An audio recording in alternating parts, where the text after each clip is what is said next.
Halo, Assalamualaikum teman-teman semua. Hari ini kita akan melanjutkan pembahasan kita pada pertemuan hari Rabu lalu mengenai materi perolehan wilayah di wilayah darat. Sebagaimana saya jelaskan pada pertemuan di hari Rabu kemarin, terdapat beberapa cara untuk memperoleh wilayah di wilayah darat, dan pada hari ini kita akan membahas 3 di antara beberapa mekanisme perolehan wilayah di wilayah darat sebagai lanjutan dari penjelasan saya pada hari Rabu kemarin. 3 mekanisme perolehan wilayah di wilayah darat yang akan saya bahas pada hari ini adalah yang pertama ada preskripsi, yang kedua ada cesi, dan yang ketiga ada referendum. Setelah saya membahas mengenai perolehan wilayah di wilayah darat, dan sebelum saya membahas mengenai wilayah laut, saya akan membahas sedikit tentang pengakuan, tentang apa itu pengakuan, kemudian bentuk-bentuk pengakuan, serta fungsi dari pengakuan itu sendiri.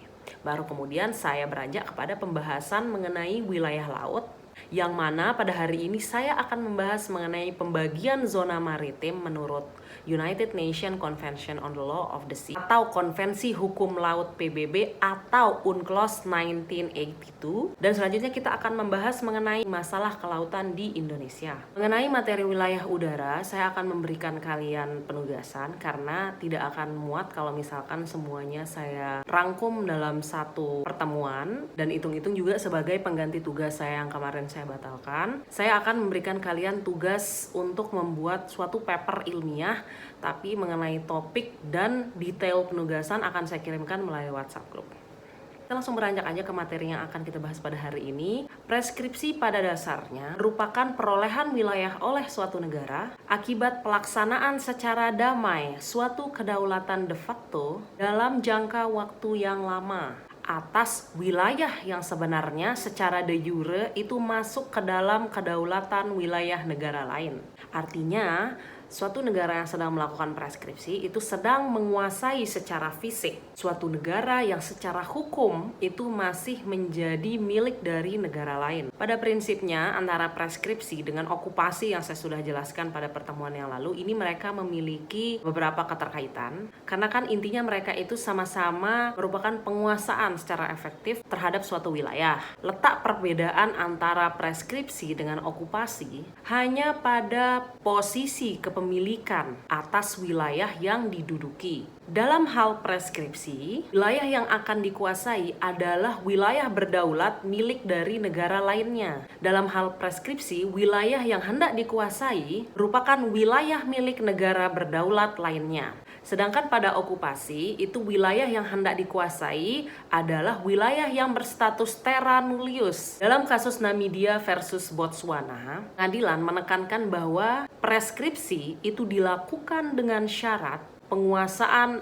harus bersifat titre de souverain, atau yang artinya dengan tujuan untuk menguasai suatu wilayah secara damai, dilakukan secara terus-menerus, dan dilakukan dalam jangka waktu yang sangat lama, serta penguasaan ini dilakukan secara terang-terangan. Contoh kasus antara Namibia versus Botswana ini sedikit tidak memberikan kita pencerahan terkait ciri dari preskripsi itu sendiri, yang mana preskripsi itu memiliki karakteristik bahwa penguasa sebelumnya dianggap tidak lagi berkeinginan untuk menguasai wilayah yang dipreskripsi oleh negara yang bersangkutan. Apabila pada saat negara yang bersangkutan hendak melakukan preskripsi, kemudian terdapat perlawanan atau pertentangan dari penguasa yang sah dari wilayah yang hendak dipreskripsi, maka preskripsi itu otomatis batal.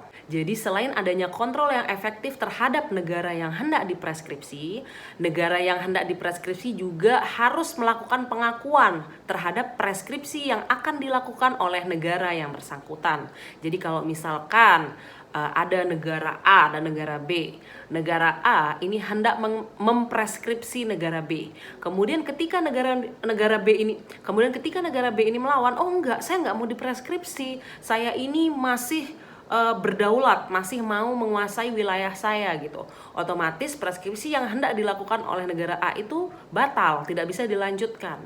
Akan tetapi ketika pemerintah atau penguasa yang sah dari negara yang hendak dipreskripsi ini, dari negara B ini, kemudian bilang, oh ya udah deh, silakan deh preskripsi, saya udah nggak mau lanjutin lagi negara ini. Misalnya negara ini dia kurang potensi sumber daya alam atau sebagainya, alasan yang sebagainya, disinilah baru hukum internasional itu mengakui preskripsi yang dilakukan oleh negara A. Nah, jadi kan sebenarnya tadinya kalau misalkan tidak ada ciri pengakuan dari negara yang hendak dipreskripsi ini, preskripsi ini jadi mirip sama aneksasi atau penahlukan yang sudah kita bahas pada pertemuan hari Rabu kemarin. Contoh lain nih, misalnya antara Amerika dengan Meksiko. Amerika di situ kan mengklaim bahwa Sungai Rio Grande itu merupakan wilayah yang ia miliki. Dikarenakan Amerika menguasai wilayah tersebut secara damai dan terus-menerus dalam jangka waktu yang lama. Akan tetapi Amerika kan gagal tuh karena dalam hal ini Meksiko melakukan protes secara terus-menerus dan enggan untuk mengakui secara formal preskripsi yang dilakukan oleh Amerika itu tadi. Protes yang dilakukan oleh Meksiko kepada Amerika itu harus mengedepankan prinsip-prinsip perdamaian.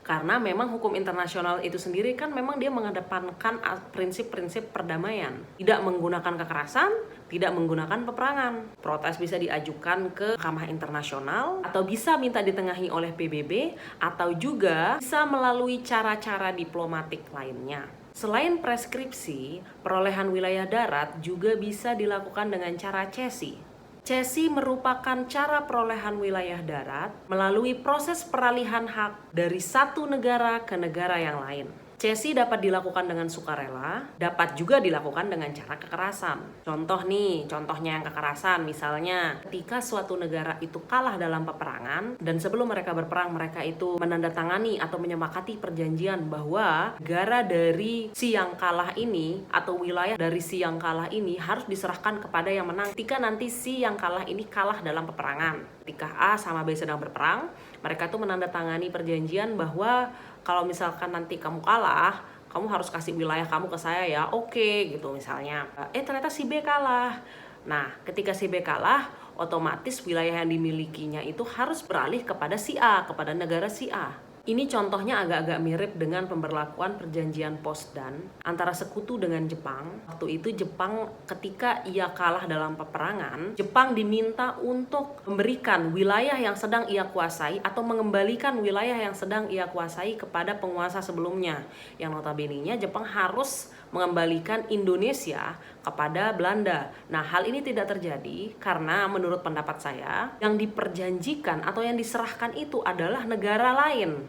Adalah wilayah dari negara lain yang mana pada saat selesai berperang, negara Indonesia sudah menyatakan kemerdekaannya. Itu kita kembali juga dong kepada prinsip-prinsip hukum internasional bahwa hukum internasional itu tidak mengedepankan cara-cara kekerasan dan menolak adanya penjajahan. Kemudian cara perolehan wilayah darat yang lainnya adalah dengan cara referendum. Referendum ini bisa kita bilang cara yang modern ya, karena referendum ini merupakan tindak lanjut atau implementasi dari keberadaan hak menentukan nasib sendiri dalam hukum internasional. Hal ini karena proses referendum itu melibatkan rakyat atau bisa kita bilang one man one vote.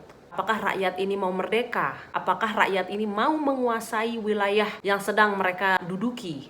Yang mana wilayah yang hendak mereka kuasai itu secara de facto dan secara de jure merupakan wilayah dari negara induk mereka. Bisa kita bilang mereka itu mau memisahkan diri lah ya gitu. Proses referendum yang hendak dilakukan ini harus diawasi oleh lembaga internasional yang sah. Misalnya pada saat pemisahan Timur Timur dengan Indonesia, proses pemisahan ini dipantau langsung oleh United Nations Transitional Administration of East Timor. Nah, kalau kita kembali nih, kalau kita throwback nih, setiap saya bilang mengenai perolehan wilayah, itu saya selalu menyebutkan tentang asalkan ada pengakuan, memberikan pengakuan, jika negara yang bersangkutan memberikan pengakuan. Sebenarnya apa sih pengakuan itu? Fungsi dari pengakuan itu apa ya? Dan apa aja bentuk-bentuk dari pengakuan itu? Menurut G.B. Moore, pengakuan itu memiliki makna sebagai suatu jaminan yang diberikan kepada negara baru sehingga negara tersebut diterima sebagai anggota masyarakat internasional. Dengan diterimanya negara ini menjadi anggota dari masyarakat internasional, maka secara otomatis akan disematkan status subjek hukum internasional kepada negara tersebut.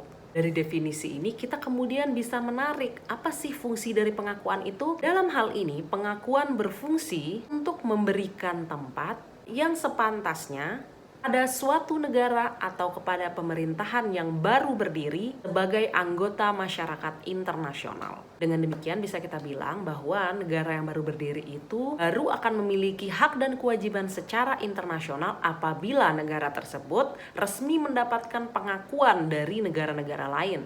Dalam beberapa literatur hukum internasional, pada dasarnya dikenal dua teori pengakuan.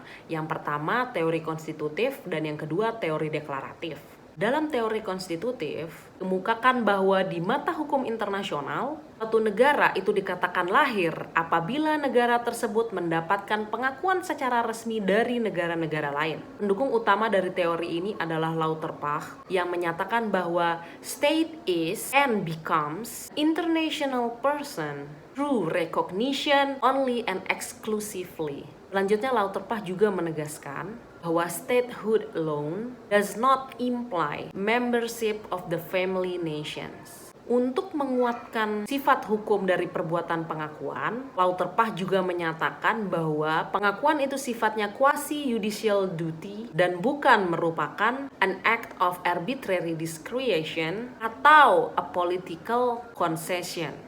Quasi-judicial itu kan sederhananya merupakan kewenangan untuk menafsirkan hukum yang diberikan kepada lembaga non-yudisial. Oleh Lauterbach, pengakuan secara konstitutif oleh negara-negara lain kepada negara yang baru berdiri itu dianggap sebagai quasi-judicial atau dianggap sebagai suatu penafsiran hukum yang menentukan apakah suatu negara baru itu berhak menyandang status sebagai negara. Menurut teori konstitutif ini, pengakuan oleh negara-negara lain kepada negara yang baru berdiri itu sifatnya wajib, bukan hanya sekedar keputusan politik atau keputusan-keputusan alternatif saja. Alasan yang melatar belakangi pendapat Lauterbach ini karena unsur negara keempat menurut Konvensi Montevideo adalah kemampuan negara untuk melakukan hubungan internasional dengan negara lainnya serta kemampuan negara untuk mentaati perjanjian-perjanjian internasional yang merupakan konsekuensi yuridis dari dilakukannya hubungan internasional antara negara yang satu dengan negara yang lainnya.